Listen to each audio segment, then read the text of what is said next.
各位喜欢兰花的朋友大家好，欢迎来到我的兰花频道。今天的这个影片，安格斯为大家带来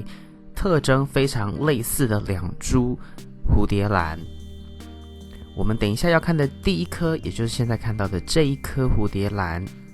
是一颗比较中大型的蝴蝶兰，然后下面的一颗呢，它体型稍微小一点，但是有很类似的地方。影片的后半段我们再来做它们的比较。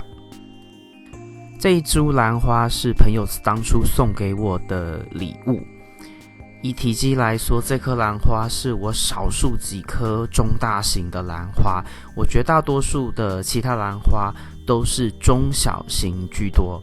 因为空间上面有限，再来就是兰花太大，占掉很多空间哦，你的数量就没有办法很多。那这颗兰花你看到这边，你也知道它其实是一款我认为是兰花里面的经典款哦。不管是在以美国这边为例，比如说商场、超市，甚至花市或一些卖植物的地方啊，有卖兰花的，基本上都会看得到这一种白色的经典款式。这种兰花先说一下，它没有香味。如果有香味的话，就不会有我那么多的朋友呢，每次当我提到说有一些兰花有香味，他们都感觉到非常惊讶，然后说他们其实没有闻过有香味的兰花。所以有机会我都会邀请他们到我家来，特别是夏天的时候，那些会夏天开花的兰花，比如说贝丽娜这些原生种的，或者是 Violacea 这种，我就会请他们闻一闻。因为这种兰花很常见，如果有香味的话，大家就不会那么惊讶说兰花居然有香味。这种兰花除了以它的洁白是一个很大特征之外，很明显的特征之外，它的唇呢，如果你注意看啊，是非常的特别，它的这两个须须非常的长，不是每一种白色的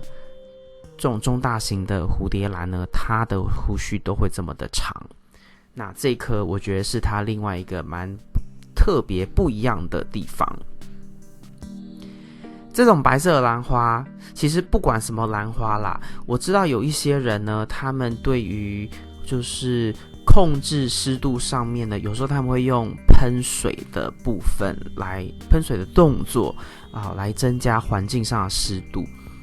那特别像这种白色的兰花，你如果水分喷到花上面，然后残留的时间太久，因为通风不够，那水分在花上面残留太久就会让花有一点点溃烂，或者产生一点那种一点一点的那种样子。所以特别是这种白色的花，你如果要增加湿度，你要想其他的办法，而不是用喷头去洒水喷水。否则的话，你的通风一定要做得很到位，否则的话，那个花开出来很可惜一下就会开始有一些小斑点或是溃烂的现象，这是比较要注意的地方。那这边就是这颗兰花当时开花的一个开花影片，背景比较暗一点因为我当时拍摄这个影片的时候是在晚上。但好在是我的灯光再加上这个花的颜色是白色，所以呢看起来还算清楚。这一次这颗兰花来了4朵花，算是非常一般的表现。那其实这种兰花，当你自己在家里面做复花的时候呢，重新开花，除非你的这个灯光、肥料、养护非常到位，否则在很一般的照顾的情况之下呢，其实3到5朵算是一个非常正常的区间。你如果要能够超过6朵到8朵的话，你的这个养护上面就一定要做得非常的到位，它才有办法能够达到那样子的一个潜力。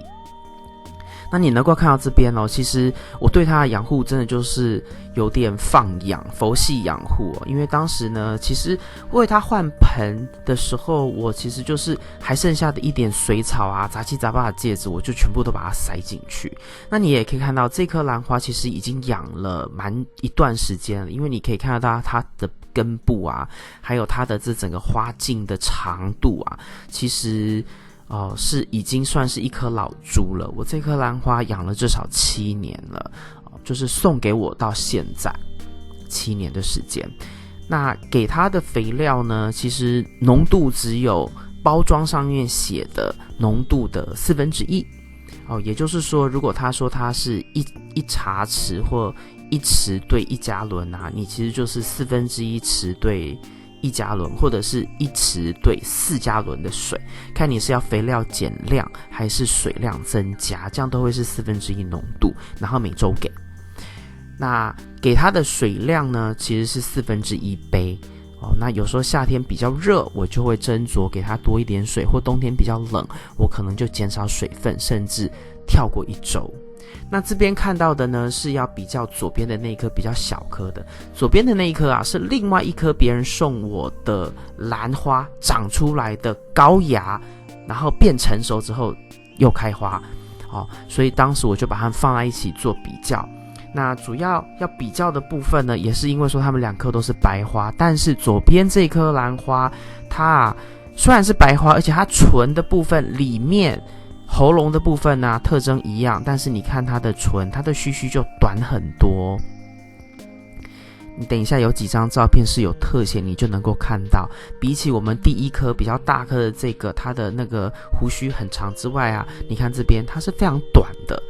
所以这就是我刚刚要跟你们说的，就是不是所有的白色的蝴蝶兰啊，特征都一样。如果你注意去观察，它们有不同的地方。花型我觉得每一次它们开花型我觉得好像都差不多，所以我就没有太多的意见。那这边就是当时他们2颗放在一起的一个比较，给你们做一下参考。那这2颗其实在我的养护环境里面呢，通常都是摆在同一个架子上面，不一定是常常都摆在一起，但是同一个架子上面面对的方向也都一样所以他们得到的养护各方面的条件是基本上一样的。因为我这2颗要么都一起给水，要么就一起停水，只是差别在于左边比较小的这一颗是无机介质，那发泡炼石类的东西，那右边这一颗你们刚刚看到的是水草的部分，还有一些其他剩下来的一些小碎料，我就全部把它混合在一起养在放到这个大兰花的容器里面。这颗大的兰花需要换盆了，所以下次我们再见到它的时候，是它换完盆又重新开花的时候。以上就是今天为您带来的影片。如果你喜欢这个影片，请帮我在影片的下面点个赞。如果你要继续与我一起学习怎么养兰，别忘记订阅我的频道并打开通知铃铛。谢谢您的观赏，我们下次再见。